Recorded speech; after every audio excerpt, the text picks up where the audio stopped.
Salut les copains, c'est la nouvelle année et comme chaque mois de janvier, on se retrouve pour un top 5 des prédictions mystérieuses de Baba Vanga, la Nostradamus bulgare. Apocalypse nucléaire, guerre avec les ovnis, destruction de l'Occident, cette année s'annonce complètement folle. Mais avant que vous oubliez, abonnez-vous, likez et partagez cette vidéo. Je suis Spinosaur Fâché et on commence tout de suite avec le numéro 1. Non mais qu'est-ce que c'est que cette merde ?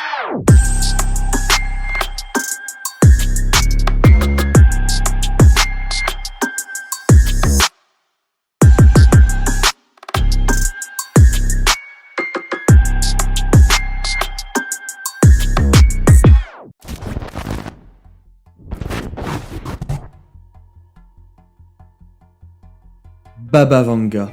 J'imagine que des présentations s'imposent, car comme beaucoup d'entre vous, parmi les voyants les plus célèbres de l'histoire, je ne connaissais que ce bon vieux Nostradamus. Mais j'imagine qu'à force d'être débunké et tourné en dérision, les astrologues, médiums et voyants en tout genre s'appuient désormais sur une icône de la prophétie qui est plus moderne et qui est assez inconnue du grand public. Alors laissez-moi l'honneur de vous présenter la grand-mère Vanga, la voyante et la prophétesse officielle du régime communiste bulgare de la fin des années 60. C'est normal en Russie. Enfin, c'est quand même une information que je prendrai avec des pincettes. Parce que quand on commence à vouloir faire des recherches sérieuses sur cet oracle, on se rend vite compte que tenter de trouver des sources fiables, c'est un peu comme chercher une aiguille dans une botte de foin. Et ça commence directement avec son nom, parce que selon le Parisien, elle s'appellerait Evangelia Dimitrova et serait née en 1911 à Strumica, en Macédoine. Alors que si j'en crois la page Wikipédia et le nom de la série de TV sur Baba Vanga, et oui, ça existe, elle s'appellerait en fait Vangelia Pandeva Gusterova.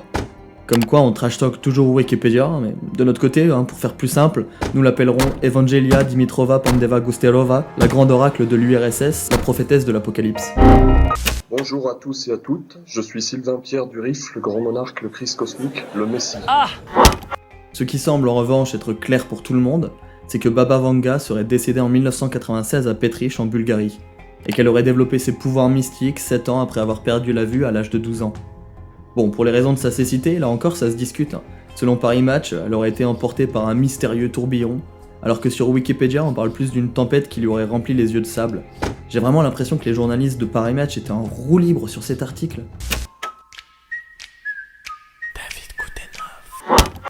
Pour être original, Baba Vanga, elle va affirmer que ces informations sur le futur lui seraient communiquées directement par les morts, ce qui va lui faire une petite réputation de l'autre côté du mur pendant la guerre froide.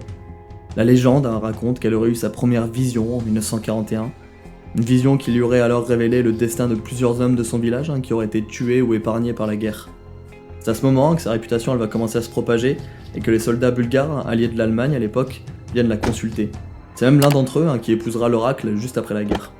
Bref, sa notoriété au cours des années 60-70, elle est à son apogée, et va savoir pourquoi. On raconte même que plusieurs hauts dirigeants viennent directement la consulter, comme Leonid Brejnev, le secrétaire général du Parti communiste de l'Union soviétique. Et même avec un atout pareil, l'URSS a réussi à se péter la gueule. On va éviter de tirer des conclusions trop hâtives, mais bon, j'ai déjà une petite idée sur cette fameuse oracle prophétique. Mais vous fumez, monsieur. Mais alors, quelles prédictions sont à mettre au crédit de Baba Vanga ? Qu'est-ce qui fait sa réputation parmi la sphère occulte ? Eh bien, pas mal de choses assez spectaculaires, bien évidemment. Parmi les plus cités, on retrouve les attentats du World Trade Center qu'elle aurait annoncé dès 1989, la montée en puissance de Daesh, la nomination de Barack Obama, le vote du Brexit, le tsunami en 2004, enfin le même genre d'exploit qu'on attribue habituellement à ce bon vieux Nostradamus. Mais bon, comme je sais que vous attendez tous le top 5 des prédictions de 2022, on va s'intéresser à ce qui nous attend pour cette magnifique année. Découvrez les prophéties de celle qu'on appelle la Nostradamus des Balkans pour l'année 2022. C'est nul. Ouais, c'est vraiment mauvais. Plutôt que de vous infliger ça, je vais vous le résumer moi-même parce que c'est pas possible ce genre de vidéo là. Donc 2022 pour Baba Vanga, c'est une nouvelle pandémie suite au dégel du permafrost en Sibérie, des tremblements de terre, des tsunamis, des inondations, une famine en Inde accompagnée d'une chaleur extrême atteignant les 50 degrés, l'avènement des métaverses en réalité virtuelle dans notre quotidien, et pour terminer en beauté, l'arrivée des aliens sur Terre. Alors je sais, c'est du bon teasing, on dirait sincèrement un scénario catastrophe de Roland Emmerich. Mais avant de vous mettre en position latérale de sécurité et de retweeter cette liste sans la vérifier, laissez-moi vous parler aussi des sources de toutes ces prédictions, parce que c'est là que ça devient intéressant. Ce qui peut paraître assez étonnant avec la liste des prédictions de 2022, c'est que mis à part la rencontre du troisième type là, elles sont toutes plus ou moins probables, non? Je veux dire, le dégel du permafrost, c'est un fait, hein, ça va arriver. Et il est quasiment certain que ça va libérer des virus qui sont coincés depuis plusieurs milliers d'années dans la glace. Les cataclysmes naturels avec le réchauffement climatique, c'est littéralement chaque année un combat des records de chaleur, des plus gros incendies et j'en passe. Hein. L'avènement de la réalité virtuelle avec les annonces de Meta en 2021, ça paraît quand même super précis, non? Ce qui est bien avec Internet, et les voyants, hein, c'est que chaque année, ils tentent de prédire la suivante. Et quand ils ne suppriment pas leurs articles ou leurs vidéos, on a un triste palmarès de toutes ces prophéties qui se sont jamais réalisées. Alors histoire de relativiser tout ça, on va rigoler un peu.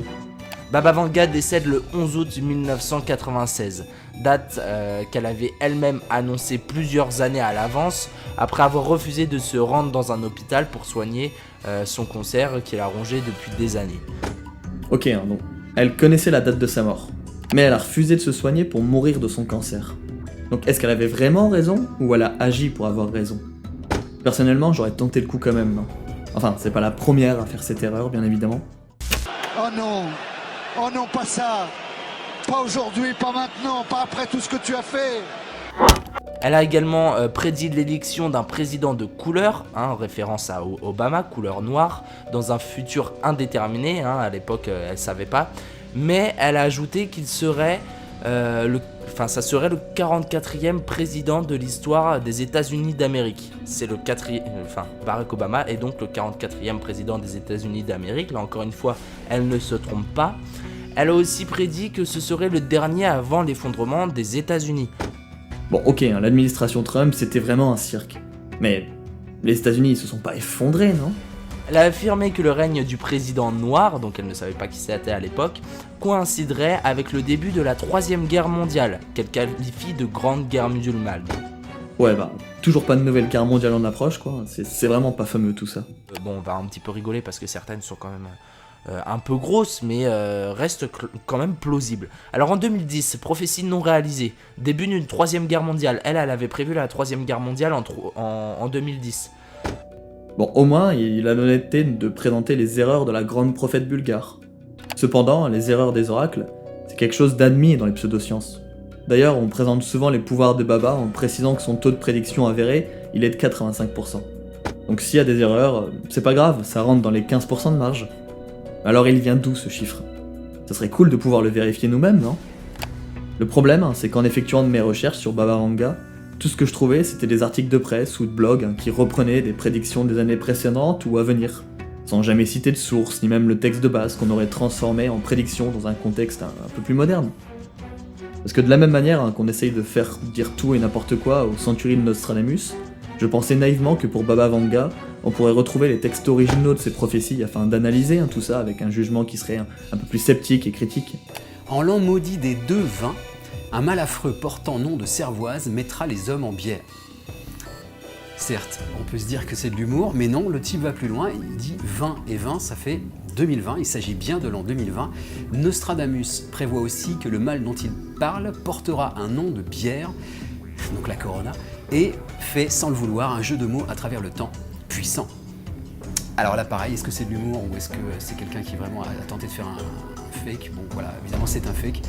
Il n'y a jamais eu ce quatrain numéro 34, etc. Il suffit de faire des recherches. Il faut aller en fait tout simplement sur le site Gallica, c'est en fait le site de la Bibliothèque nationale de France, et vous pouvez télécharger les textes de Nostradamus. Et c'est là que ça coince sévère, parce que Baba Vanga, elle était analphabète. Donc pas de grimoire qui recense toutes ses prédictions, zéro source fiable, que chi quoi. Bon, il y a bien un institut de suggestologie qui était rattaché à l'Académie bulgare, un institut qui a été créé en 1967 spécialement pour elle, et qui aurait recueilli des milliers de pages de consultations privées qu'elle aurait effectuées à l'époque. Des consultations qui étaient payantes bien entendu, mais qui concernaient uniquement les problèmes personnels de ses clients et non des prédictions à caractère politique. En gros, c'était l'ancêtre du 3615 Code Avenir quoi. Il semblerait, selon Paris Match, que ce soit vers la fin de sa vie qu'elle ait commencé à prédire des grandes catastrophes et tout ce qu'on retrouve aujourd'hui sur le net. Mais bien entendu, pour le coup, il n'y a pas de source écrite. Et donc, ça sort d'où toutes ces prédictions chaque année? De toute évidence, les prophéties de Baba qu'on voit popper chaque début d'année ne sont que le reflet des angoisses, des envies et des fantasmes de ceux qui les propagent. Bien évidemment, on essaye de rendre ça le plus spectaculaire possible pour générer du clic, et on s'inspire de ce qui s'est passé l'année précédente pour nourrir les envies de sensationnalisme du public. Je veux dire, cette peur du métaverse là. Sérieux, qui pense vraiment qu'en un an tout le monde va acheter des casques de VR et se plonger dans un univers fictif? World of Warcraft ça existe depuis bien longtemps et pourtant toute l'humanité ne passe pas sa vie sur ce genre de MMO. Faut arrêter de penser que la vie c'est un scénario hollywoodien.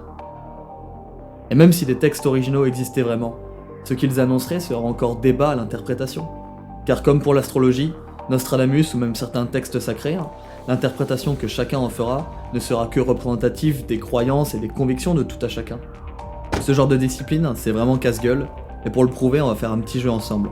Je vais vous passer des prophéties, et vous allez devoir trouver de quel événement il s'agit. Je vais commencer par un truc simple. Parce que vous êtes trop con. Bon, calme-toi Aurélien, et laisse-moi faire mon truc. Alors, première prophétie. 2 frères américains, attaqués par des oiseaux d'acier, faisant jaillir le sang des innocents. Celle-ci, c'est la seule que j'ai trouvée de Baba Vanga, et elle est assez simple parce que bien entendu on parle de l'attentat des tours jumelles, les 2 tours attaquées par des avions qui font jaillir le sang des innocents. Ce qui est quand même drôle, c'est l'inspiration des textes de Nostradamus. Pourquoi dire les oiseaux d'acier? Baba Vanga, elle sait ce que c'est un avion. Elle pouvait pas dire avion? Bref, prochain texte. Le grand brailleur audacieux et sans vergogne sera élu gouverneur de l'armée. Voilà, bon, j'espère que vous avez trouvé la réponse parce qu'il s'agissait de Donald Trump. C'est tiré du livre Century 3, le 81 de Nostradamus. Bon, déjà en fonction de vos affinités politiques, ça devenait un peu plus complexe. Pour des Brésiliens, ça pourrait être Bolsonaro, ou même Macron pour des gilets jaunes. Mais bon, on va terminer avec des plus complexes quand même, histoire de monter le niveau.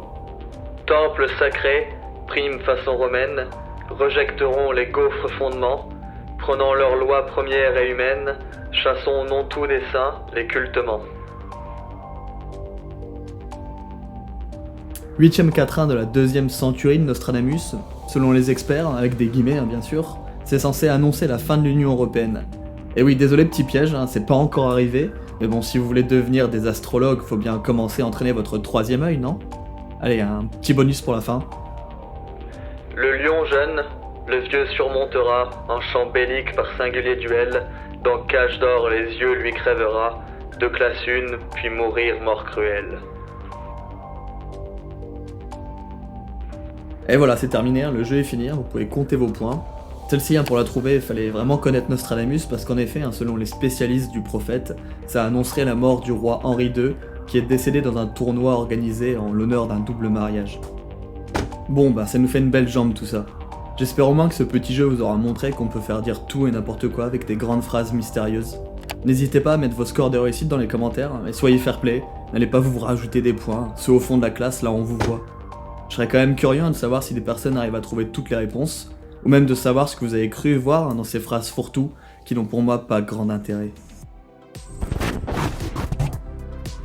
La dernière question qui reste à se poser pour moi c'est pourquoi faire des grandes phrases vagues et mystérieuses? Si les oracles voient l'avenir, pourquoi ne pas le dire tel quel? Peut-être pour laisser la place à l'interprétation et demander aux adeptes de relier les points eux-mêmes après coup. On est très loin d'une quelconque rigueur scientifique. Alors certains y verront une fermeture d'esprit, que mes chakras ou mes énergies quantiques ne sont pas bien alignées ou quelque chose dans le genre. De mon côté, je vous conseille vraiment la vidéo de Defecator qui approfondit le sujet beaucoup mieux que moi et que vous retrouverez dans les sources. Si vous appréciez les musiques de générique, je vous conseille aussi de visiter la chaîne YouTube de mon pote Fievax qui compose tout ça. J'en profite aussi pour vous souhaiter une très bonne année 2022. N'hésitez pas à partager la vidéo, liker, commenter et surtout abonnez-vous pour que je puisse vous spammer de notifications pour toujours plus d'obscurantisme. Vous pouvez aussi me rejoindre sur Twitter, Facebook ou même TikTok pour des formats plus courts et condensés de mes vidéos. Et nous on se retrouve une prochaine fois sur internet. Tchuss.